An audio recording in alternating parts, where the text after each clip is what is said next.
Ladies and gentlemen, welcome back to Horror Analysis. With me, Drew. Wait a second. Nice. Whew, this is take 2. I had my hot water before, and I said, "Are you nuts? It's billion degrees out here. Or in here." So, it's like, okay, well, I'm turning my fan on outside the door, and it's going to blow in, hopefully causing some breeze. I put water on my hair, hopefully to cool me down. It's just hot, and I poured out my hot water, because that was really stupid. Instead, I have my tea. Iced tea. I might take 2 bottles. Much better. Anyway, so hopefully, it's that. Oh, that's great. Hopefully I'll get through a video now. I did try before. I was like, are you stupid? Just the steam coming off the cup. I was like, oh, it's too much. Oh, I even have the manly shirt unbuttoned. Not all the way unbuttoned. I'm not unprofessional. Oh, I almost fell over though. That was unprofessional. But I have one button undone. I can't. It's too hot. We're finishing up History of Horror, or we're coming close to finishing up History of Horror. We finished our backwards journey. We finished being chronological, going from 2010 back to the dawn of humanity, back to the dawn of horror. 300 BC, was it? Wait, I had it up here. 300 BCE, yep. Book of Enoch would be the oldest of the what Lovecraft is calling horror. And of course, Lovecraft admits that as long as people have been telling stories around a campfire, or a cooking fire, or any fire, or anything, they've been telling horror tales. True. Writing down's another story. Sort of begins with Book of Enoch. So, going backwards, we're done. Now I'm just going to do a quick review video today of going forwards. From 300 BCE, or BC if you're into the Christian calendar, through to 2013 again, hopefully. I do have help on this.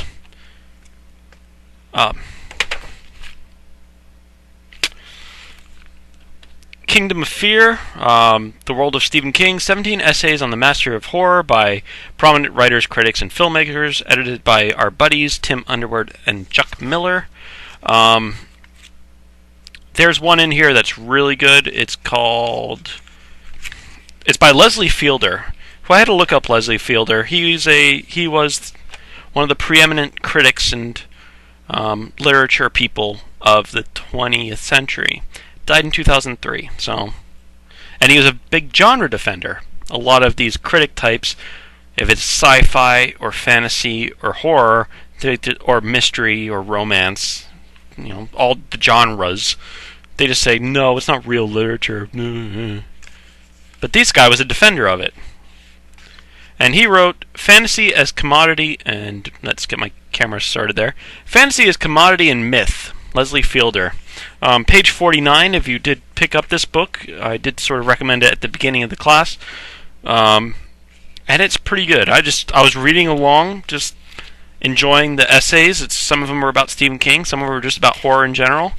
Some of them were about stuff that Stephen King talks about as well. Stephen King's influences, as it were. Oh, I started this series of videos in the spring when it was nice and cool and I could drink hot water. It is now summer, and it's awful.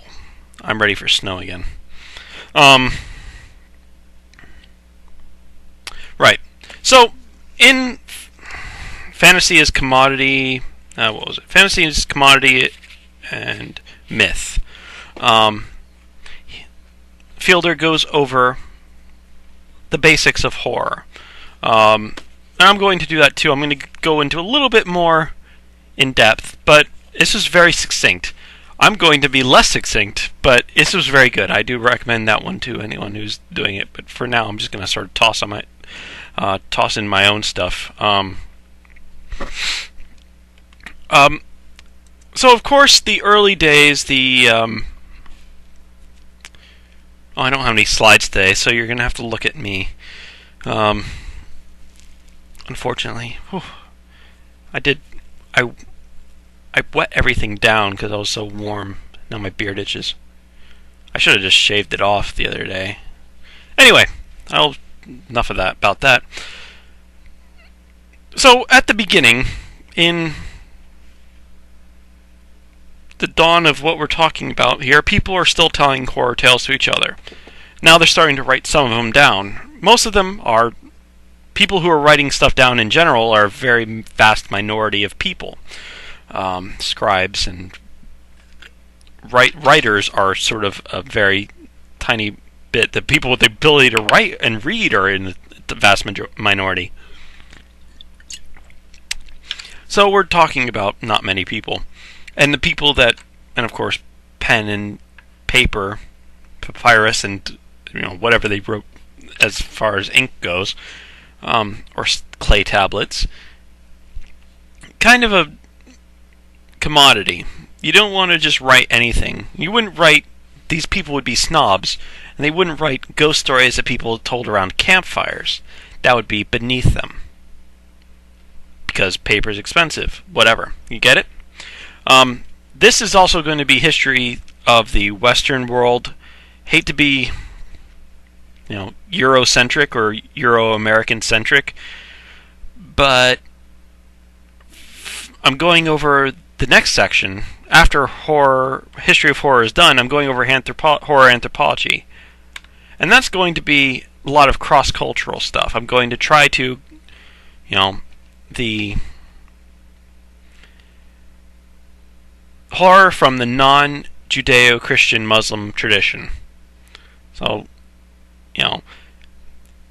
African tribal horror, of course, Indian horror being from the Hindu tradition, or Buddhist horror being from the Chinese, Japanese, Korean, Buddhist tradition of horror, down to Pacific Islands, which would also be either, depending on the time and the place, would be either Muslim or Buddhist or Hindu. But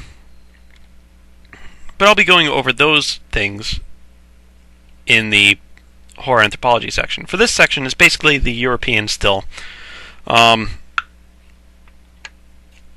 It's still stuff that would be found in Shill. It's, of course, if you wanted to think about it this way, it's Shill chapters 2 through 10 that I'm going to be going over very quickly now. Right. So, papyrus and whatever is being very expensive. There's not a lot of...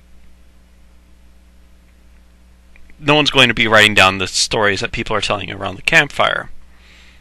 Kids telling ghost stories to each other to scare each other. They'll be telling stories of gods. Bible. They'll be telling stories of epic heroes. Hercules and whatnot. Or biblical heroes. My favorite biblical hero is Nimrod, just because I love this name. Anyway, Nimrod.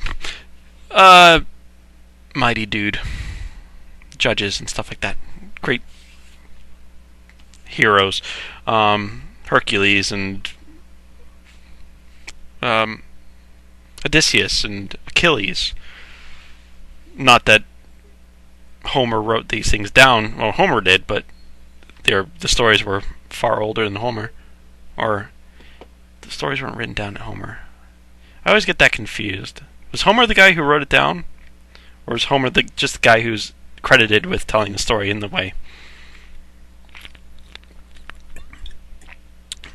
However, eventually stuff did start getting written down. And a lot of this stuff that was written down was non-horror. very few was, as you can see from what we were talking about last time. Satyricon but Petronius just had a tiny chapter that was a bit of horror. Beowulf, it's just one book out of several centuries. Pliny the Younger was just a letter, and he was just writing a letter to his buddy. It wasn't a book that he was publishing. And of course he was pretty wealthy. And he wrote a lot, so because Pliny the Elder was his dad, I think. Uncle. Pliny the Elder is his uncle. I looked that up the other day. However, so the rich could write other stuff, and occasionally they would write little bits of horror stuff, but not much. Going through the Middle Ages, there's not a whole lot. There's little bits in Morte d'Arthur. There's the first Faust story in here as well. But for the most part, Middle Ages, and that's after the Middle Ages really anyway. It's during the Age of Enlightenment. During the Middle Ages, there wasn't a lot of horror. And I said last time, probably a part of the reason for that was if you talked about knowing too much about witches or the devil or monsters, they would burn you. For the most part, that's not true. Middle Ages always has that reputation. But the line between fiction and reality was a lot less clear. Along comes the Age of Enlightenment. The Age of Discovery and Exploration. It's called the Modern Period. After the Middle Ages ends, after the Dark Ages ends, we are into the Age of Enlightenment, which is good. People are no longer being burned at the stakes or being accused of heresy and witchcraft, for the most part. Heresy, yes. Witchcraft, no. Well, that's not true, too. Up until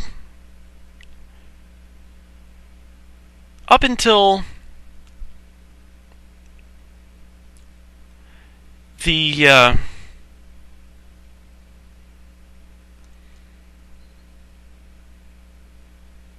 even through the 30 Years' War, I've recommended the 1632 books. Not as horror, but just as good books, because I really enjoy them. There's a lot of witchcraft things there.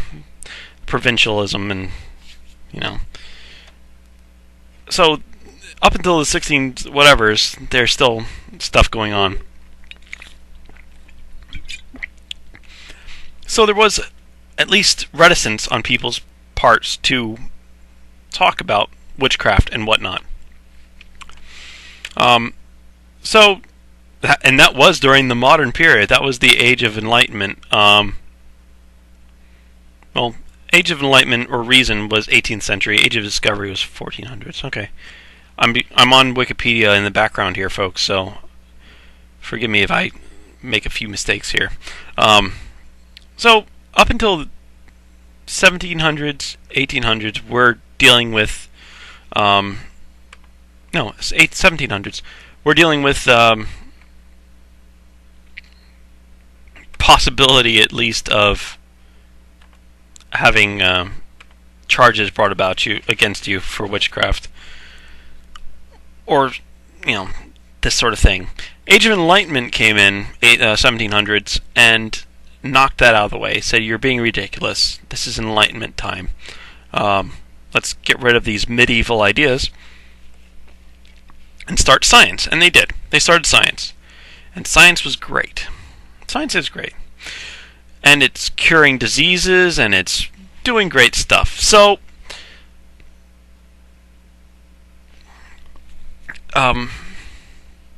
problem is, this isn't helping horror out at all, because now no one's really wanting to write down any ghost stories, because it's nonsense. They're still telling stories around the campfire, but they're laughing about people who do that because they're not scientific. And then the Age of Enlightenment fails. It doesn't solve all the problems. You don't get math enough to solve all the problems. You can't break everything down into nice, perfect pieces. You just don't. So, then there came the Romantic era, which was in response to the Age of Enlightenment, about 1850-ish, is what Wikipedia calls it anyway. 1770 to 1850. So, and this is really good. I'm going to pull it up a bit. It was in response to the Age of Enlightenment. Science doesn't solve everything, so doesn't talk about the soul, doesn't talk about the greater feelings in life, and not just romantic feelings like love. Romantic. They are talking about the harsh feelings, the great, the big ones, the feelings of apprehension, horror and terror, and awe, sublimity, untamed nature, etc. Oh, did I get that? There's quite a bit of people who were in this. There's the Sturm und Drang people, the Germans, Goethe, etc. But, that was the main feeling. And that's why in all your classical literature courses, Frankenstein will be one of the big and romantic works, because it has a scientist who tries to play God and goes too far. That is the point of Romanticism, is you're not going to get to godness from science. You need, emotions and stuff. You need more. You won't get, science won't solve all the problems. It can't create life. Anyway, so we're moving along, aren't we? The Romantic era, since we had the Enlightenment, we could talk about ghosts and stuff. We can talk about witches and whatnot, and not being accused of being a witch. Because the Age of Enlightenment at least swept all that away. Said, no, we're not burning anybody at the stake anymore. That's ridiculous. So if anybody came around and talked about witches afterwards, they say, oh, you're weird. And poor people are still getting that from people. Oh, you're weird. Witches. Or monsters. There's no such thing. That's the Enlightenment. And Romantics say, I don't care. I still want to talk about it. It's cool stuff. And that's horror fans as well. So there was a lot going on that there was in there. And that's coming into the 1800s. And Frankenstein was 1818, and that's the epitome of Romantic era. And then we get into the Gothics.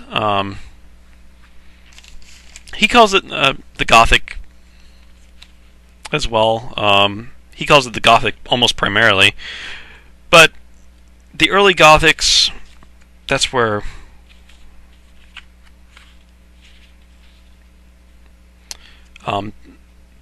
this is discussed.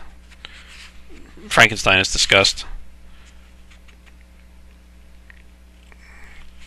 And then further on, where was it? Frankenstein was 1818, wasn't it? I'm almost positive. Ooh, maybe yeah. Aftermath of the Gothic. So pre-Gothic would be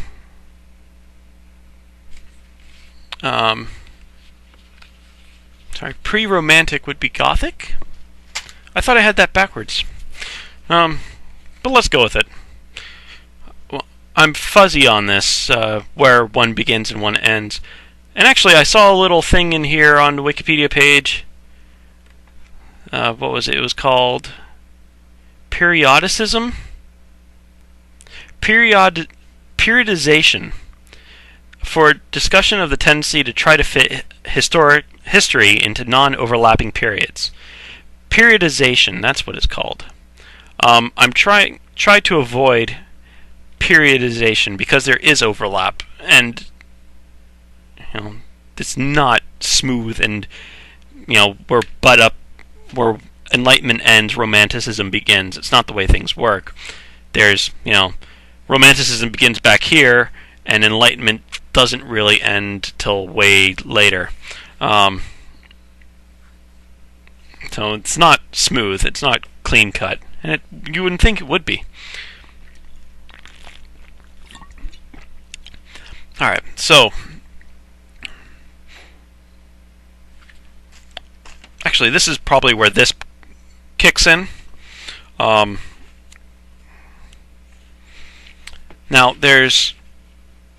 during the Enlightenment era, there was a very hyper-realist movement of literature.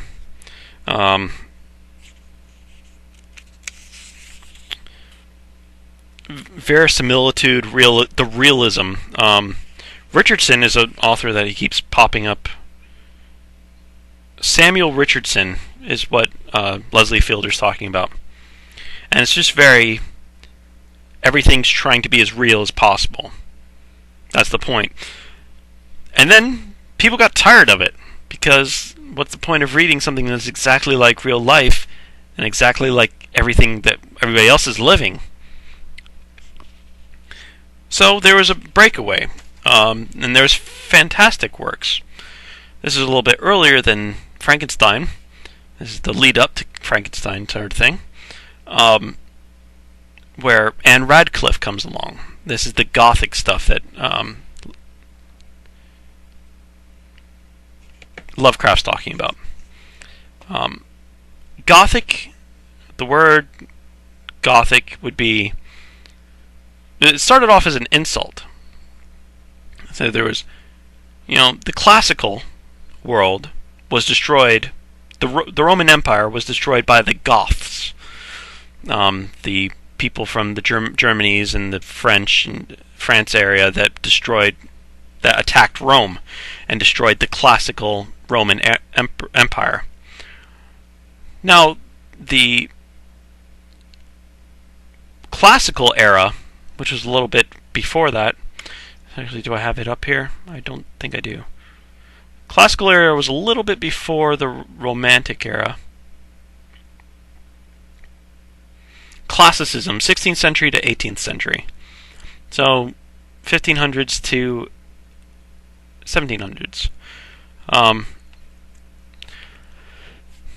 So the Gothic was an insult. It's like, oh, it's the classicals going on. This guy's writing his hyper-realism. And then someone comes along and writes a, spooky, non-realistic thing. And they call it goth, as in bad. Or they call Gothic architecture bad in the same way. It's non-classical. And, but the Gothics caught on for a while. And then they got ridiculous, and then they got made fun of.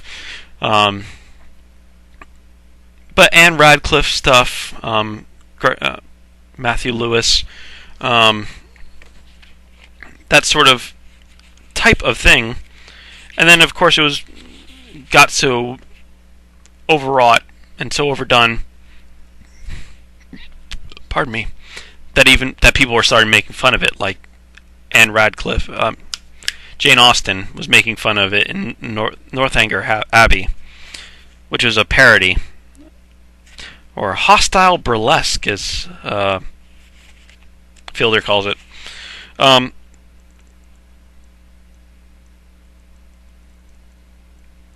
then going in, but there's still stuff that's coming up. Even after the Gothic era was done and the Romantic era was finished, because, Frankenstein didn't do that. Well, it did alright, but it wasn't, it's still not well read. And I still don't like it. I keep admitting to that. So,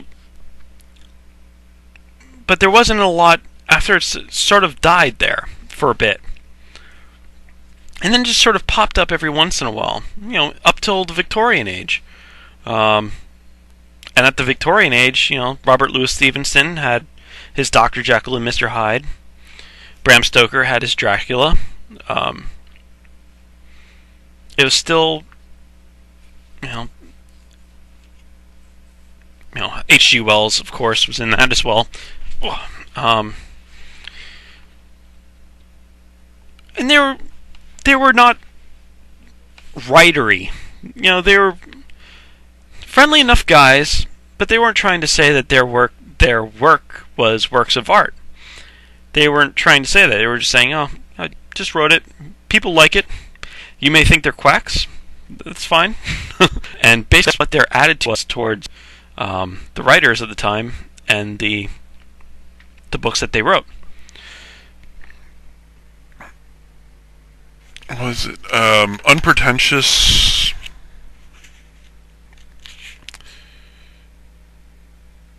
Content to be loved by the yahoos, but despised or condescended to by the official guardians of literary standards. That's H. Rider Haggard and Bram Stoker from the Victorian era. H. Rider Haggard, of course, is the she, and King Solomon's Mines.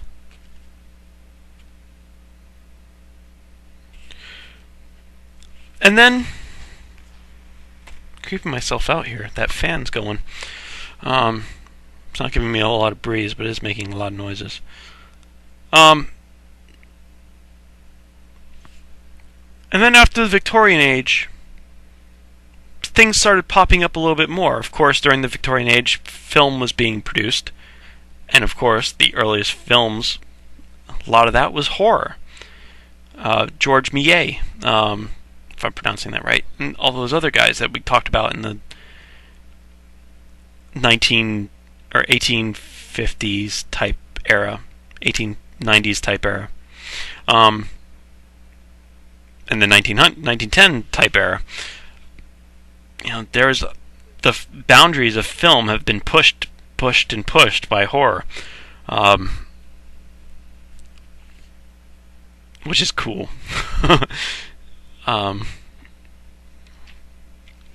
So we have, this is leading us up to the 30s, where actually King makes a good point in his in Danse Macabre. Whenever there is periods of tension, anxiety, social anxiety, horror is going to pop up. When there's real horror going on, like wars and plagues and whatnot, there's not a lot of horror. No one's really going out to read about bodies rotting when there's bodies rotting. But when there's anxiety, the Great Depression was a great time for horror. This was the time of the pulps. This was Lovecraft. This was Robert E. Howard. This is this was time for Bela Lugosi and Dracula and Frankenstein and whatnot to come across the screen, and they sold. And Todd Browning and James Whale and all that. It's such a big time for it. Excuse me, Boris Karloff. I couldn't remember his name for a minute there.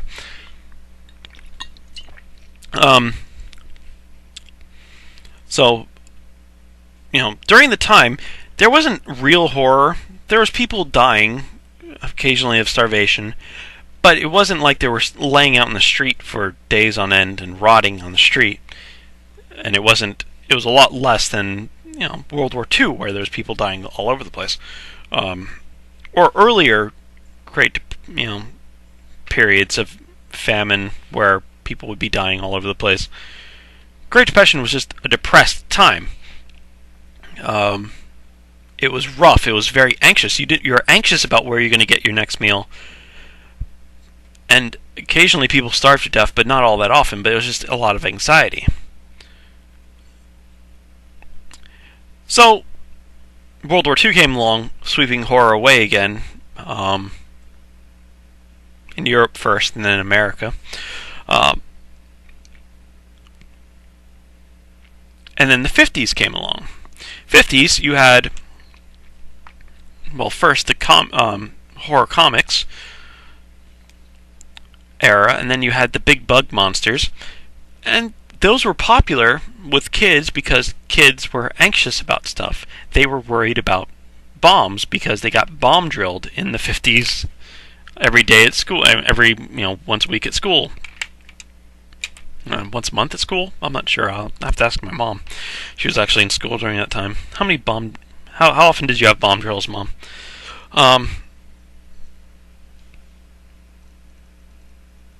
And so anxiety, people who were anxious, of course, were getting into horror again. They'd be reading the comics, because, hey, I'm reading comics, before they cleaned house and you were stuck with Archie. And you could find old copies of Weird Tales or Arkham House in your bookstore that was easy enough to find. You'd have to hide them from your folks in the 50s, but you could do it. And then you could go and see movies like, Creature from the Black Lagoon and Horror at Party Beach and whatever, the 50s B movies at the drive-in when the kids grew up a little bit older, grew out of comics and grew into, hot rods. So, coming into the 60s, counterculture, there's still that tension about, the Cold War. There was tension about the Red Threat, and you get stuff like Invasion of the Body Snatchers. You get, and McCarthyism, depending on what side you're on. And then you get, stuff like the threat of juvenile delinquency, and you get The Exorcist. You get, in general, TV shows, actually Age of TV, and then you'd get the Outer Limits, and you'd get Twilight Zone. You still, a little bit earlier, you had radio when you're growing up with your horror comics, and you had the radio shows that we talked about. Arch Obler. Yeah, I remember the names. So, going on, we have, in the 60s, you had other stuff. You had feminism, and you had Stepford Wives. You had urban paranoia as opposed to rural paranoia, like the Body Snatchers. You have urban paranoia, and you had Rosemary's Baby. If you had any definable or indefinable feeling of unease or anxiety, something would pop up horror-wise to hit it for you, which is cool. That's what horror's there for. So, and then of course you get into Stephen King himself. Oh, let me back up.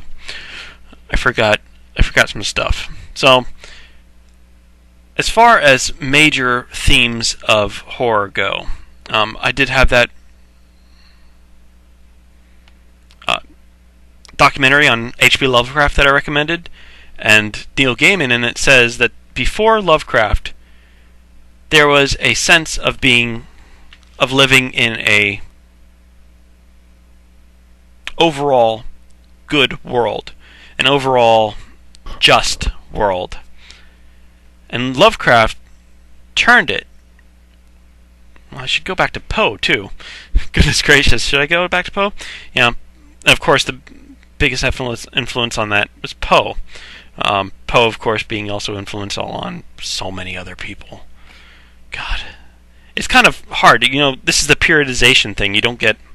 It's not even.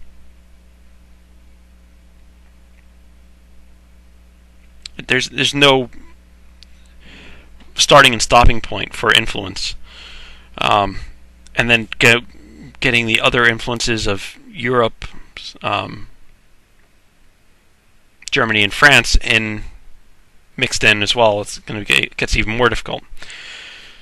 So Poe, of course, hugely influential on a lot of people. He really had a dark streak. There was darkness before, but he was actually getting closer and closer to Lovecraft's point. Lovecraft's point, as Neil Gaiman's going to be pointing out, was you're not living in a overall just society. There's a good chance that there's not a benevolent God out there. It's a malevolent gods, or at least ambivalent gods, who don't care whether humanity lives or dies, or doesn't even want them to live, but doesn't really care that much either way. That's Lovecraft's worldview. And that changes things in horror. Like, oh, what? So it doesn't it adds to your feelings of unease. And if you're reading Lovecraft, you're feeling massive amounts of unease. I wanted to move back a little bit further because when we get to King, King is essentially the child of the father Lovecraft and the mother of, his mother isn't, but the literary child of Lovecraft and, oh God, why am I forgetting names? Shirley Jackson. I didn't have to look it up. I had it. So Lovecraft brings in the non-benevolent worldview. The world is not a good place overall. Shirley Jackson brings in the element of this doesn't have to happen in a rotting castle or an antebellum manse. This can happen on your street. This could happen anywhere.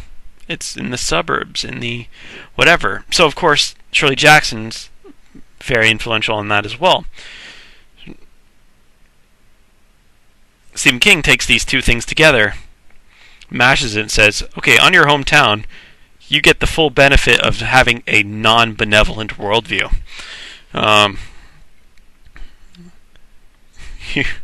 How could any god allow this to happen? And then it happens like next to you. The apartment next door, or the hotel room that you're going to, or at your prom, or in your car, out walking your dog, etc., etc.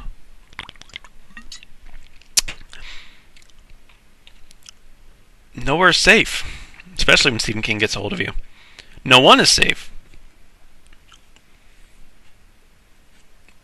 And it can happen right in your own house. It can happen right in your own backyard, right down your street.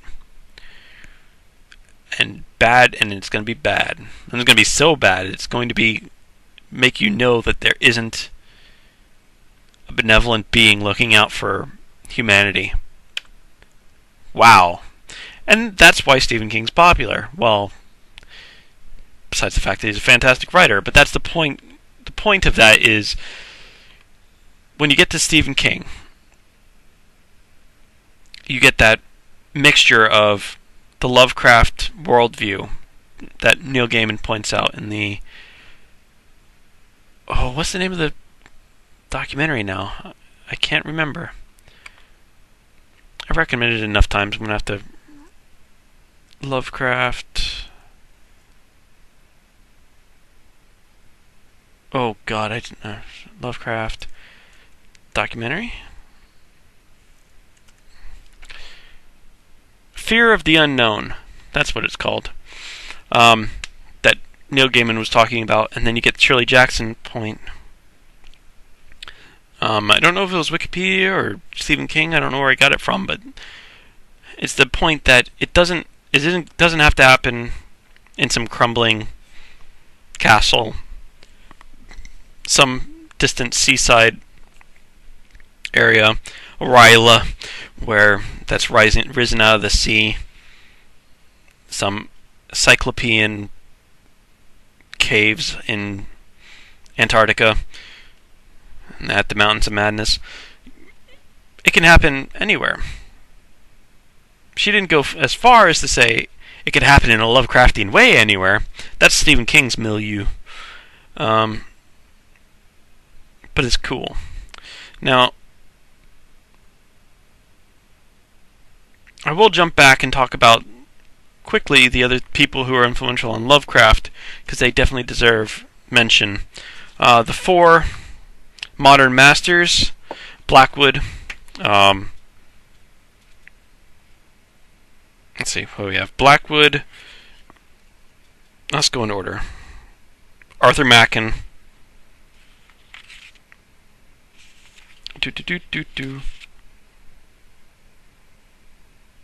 Yeah, Arthur Machen, which I had talked about quite a bit. He's got quite a few pages. Oh yeah, Mr. Algernon Blackwood, Baron Dasani, Edward Plunkett, and M.R. James.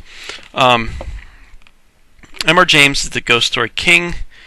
Dunsany is the creator of alternate worlds and religions. So is Machen. Machen actually plays with that quite a bit as well. Blackwood is a good ghost story and as well, but he's more human-sided, featured. He focuses on that a bit more, in my opinion. Anyway, of course, Poe was even more influential on everybody during that time. Goodness, it's so much. So he was not only influential on people who influenced Lovecraft, he was also influential on Lovecraft, influential on the people who influenced Lovecraft. Back. Yeah, there's so much. That's not even mentioning the late, the mid to late 1800s, which is stuff like Fitzjames O'Brien, and Guy de Maupassant, of course, hugely influential. But going forward, we're still going forward. We're not going backwards anymore. Ambrose Bierce, which I love. I love Ambrose Bierce. But going forward into the 20th century, you get these. Every time there's during the Depression, big chunk of anxiety, so a big chunk of horror. During World War II, not much. Very slim. During Cold War, yeah, there's going to be general tension. Kids are going to feel it. They're going to be into it. Get horror for kids until that gets knocked down, so you don't get horror comics anymore. And then you get the movies bringing back horror, the B movies, in the 60s and 70s, and also we'll have things like Psycho in there, which would be, again, hugely influential directors are going to be making horror movies. That could just be maybe I'll just do that tomorrow. Directorial history of horror. The first movies of everybody was a horror movie. Which, if it wasn't the first, it was one of the movies by everybody. Dementia 13 by I'm just not getting names today.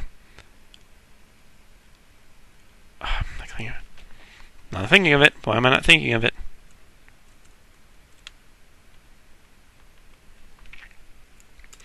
Dementia 13. Francis Ford Coppola. I knew that. I really did.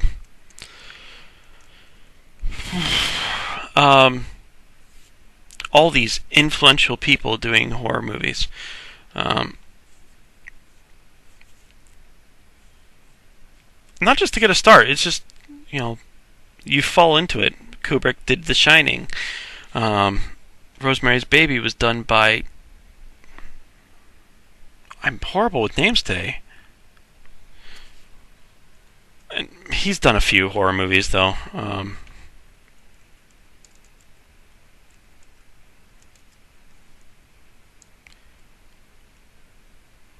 Roman Polanski.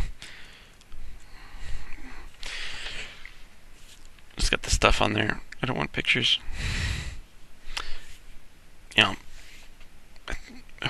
Who hasn't pushed the limits? These limit pushing, directors. Hitchcock, the Swedish guy, which I'm not even going to bother trying to think of names anymore. Ingmar Bergman, thank you. It's, but everybody's been forcing, doing horror. And then in the 60s and 70s and 80s, 60s and 70s, whenever there was, 50s, 60s, 70s, whenever there was a particular feeling, there'd be a horror movie to knock you on your head with it. Red Scare, you get the Invasion, which is also rural paranoia. And then you had urban paranoia, Rosemary's Baby. You had feminism, Stepford Wives. The feelings of juvenile delinquency. You have The Exorcist. And then just general, because the Cold War was going on and we had feelings of anxiety during that time, there was just horror stuff going on. Pardon me again. Then there was another boom in the 80s, which was a recession time. More tensions. Are there going to be cutbacks? Are there going to be layoffs? Big layoff thing in the 80s. My dad was laid off in the 80s. From Lockheed, we had to move. Tension. Of course, I didn't get the benefit of watching horror at that time. I had to deal with it later. 15 years later.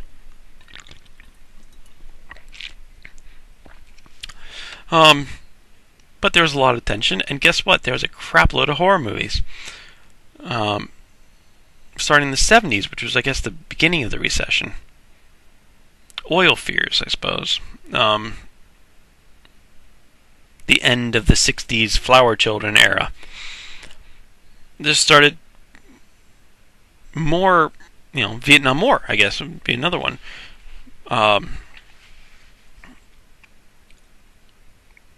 There was tension.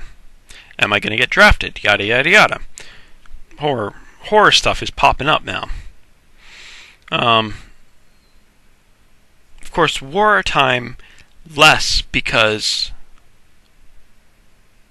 if there's a war going on, you're going to know someone who's dying. And it's too close. You don't want to go out and look at rotting bodies when you know someone just died.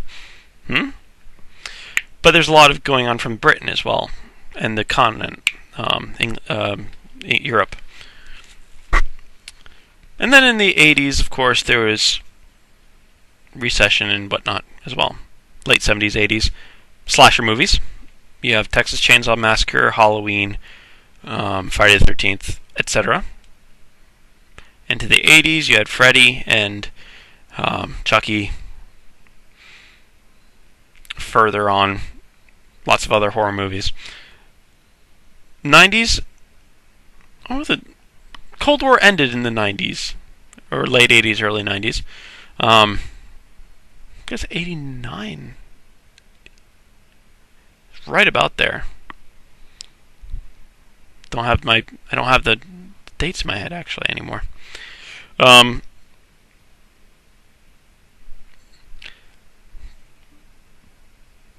But other tensions were going on. I don't know, from the 80s onward, there's not been many years without a couple of great horror movies. Probably because people know by that time it's really profitable. People knew that forever. And it's starting to get some standing, hopefully. Stephen King certainly making it easier for writers to get respect, because it's kind of hard to criticize Stephen King. He's a really good writer. People like Noel Carroll and Leslie Fielder are very defending of the horror genre, and they're pretty big names. I didn't know much about Leslie Fielder up until today, but he was a pretty big name in literary society. I can talk, really.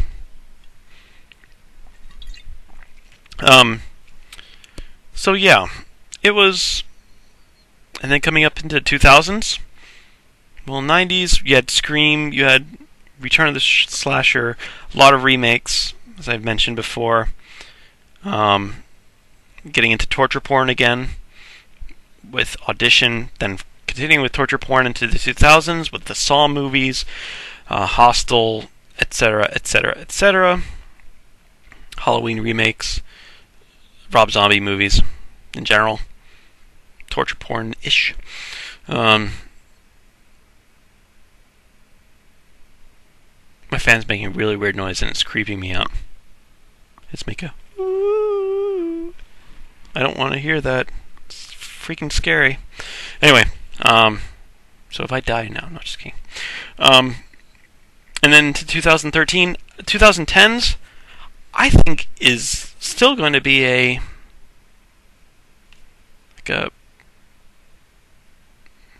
revolutionary period. I think we're into a revolutionary period. You had movies like Cabin in the Woods, and just twisting everything. You have books like Let the Right One In and stuff coming out from everywhere. It's just getting to be a nice little feel. I have a good feeling about today's stuff. What was I doing? What was I thinking of? Oh, directorial. That's what I was going to do. I'm actually going to make note of that. Paper. I'll find paper. So next time I'm going to do a couple more of these forward things. That was the big general horror in general, from beginning to present, with a little bit of fuzziness there because I forgot about Poe for a minute, I forgot about the Modern Masters for a minute, and I had to backtrack a bit. And for James O'Brien in the 1870s area. But, that was the general forward motion of horror.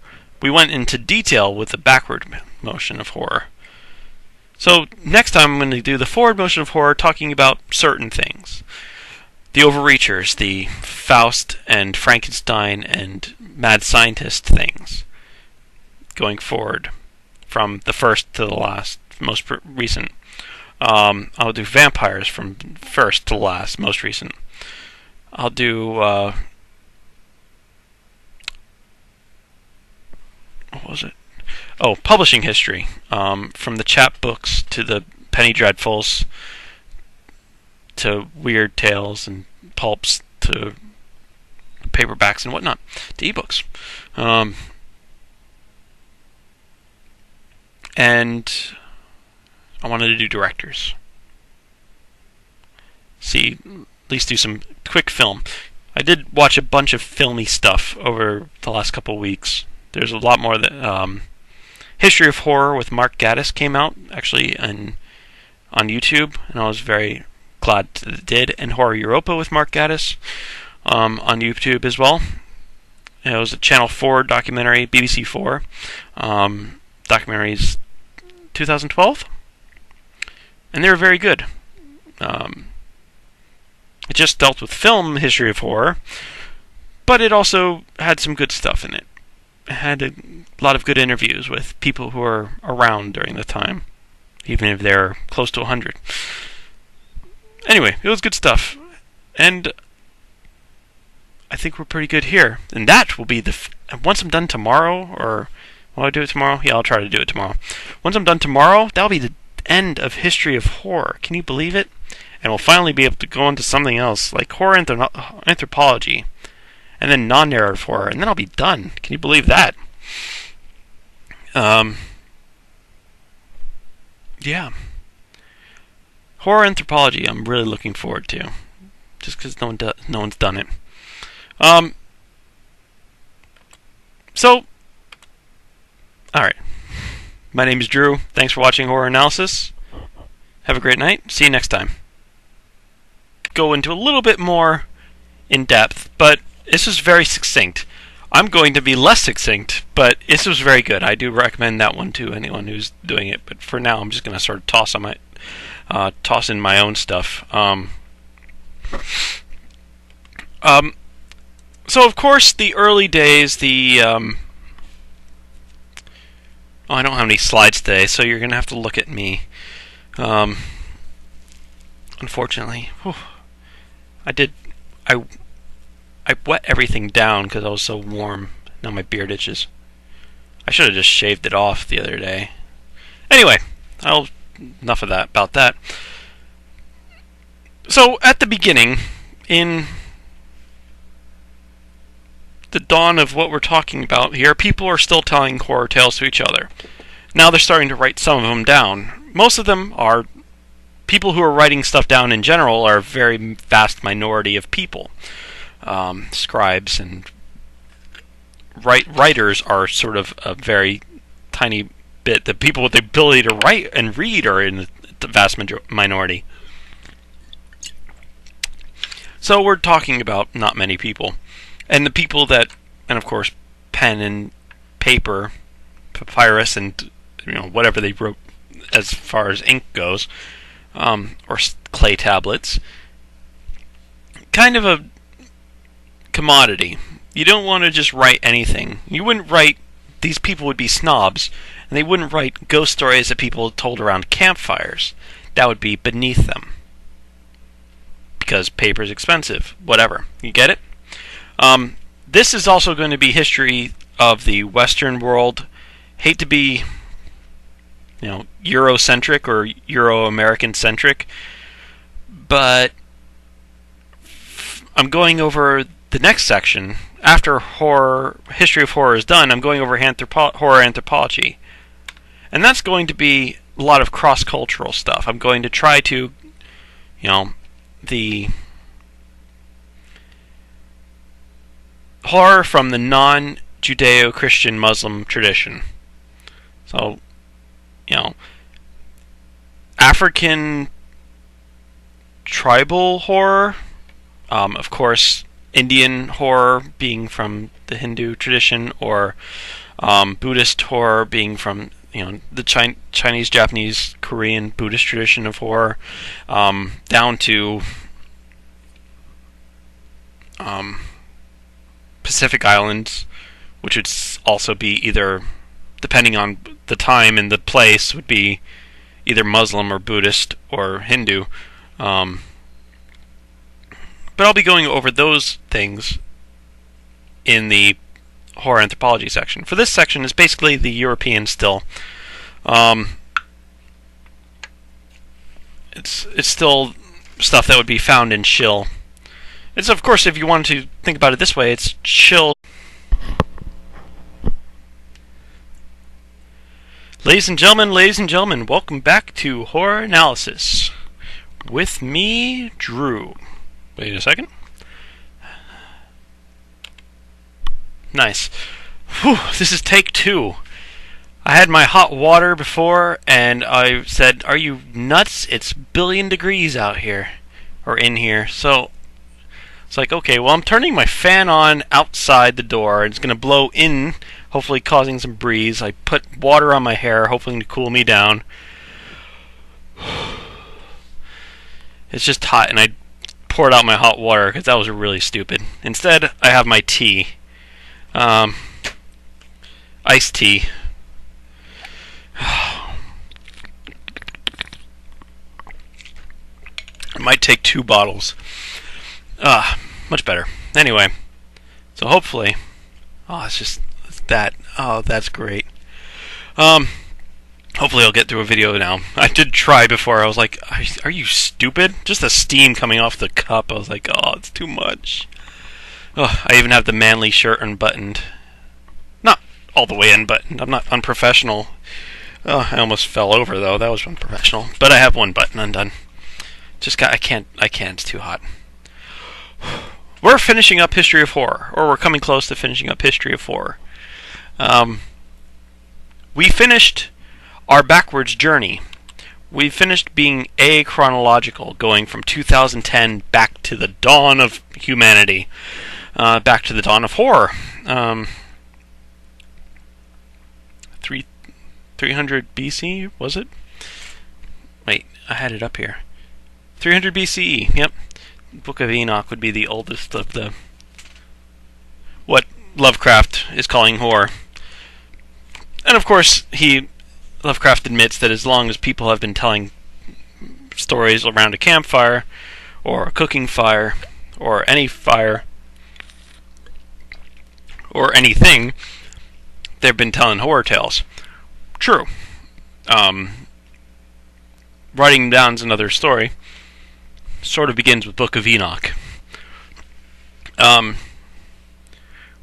So, going backwards, we're done. Now I'm just going to do a quick review video today of going forwards. From 300 BCE, or BC if you're into the Christian calendar, through to 2013 again, hopefully. I do have help on this.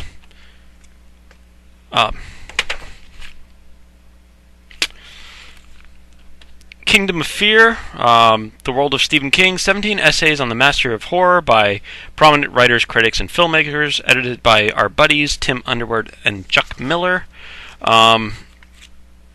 There's one in here that's really good. It's by Leslie Fielder. Who I had to look up Leslie Fielder. He was one of the preeminent critics and literature people of the 20th century. Died in 2003. And he was a big genre defender. A lot of these critic types, if it's sci-fi or fantasy or horror, or mystery or romance, all the genres, they just say, no, it's not real literature. But this guy was a defender of it. And he wrote Fantasy as Commodity, and let's get my camera started there. Fantasy as Commodity and Myth, Leslie Fielder. Page 49, if you did pick up this book, I did sort of recommend it at the beginning of the class. And it's pretty good. I was reading along, just enjoying the essays. Some of them were about Stephen King, some of them were just about horror in general. Some of them were about stuff that Stephen King talks about as well. Stephen King's influences, as it were. Oh, I started this series of videos in the spring when it was nice and cool and I could drink hot water. It is now summer, and it's awful. I'm ready for snow again. Right. So, in Fantasy as Commodity, what was it? Fantasy as Commodity and Myth. Fielder goes over the basics of horror. And I'm going to do that too. I'm going to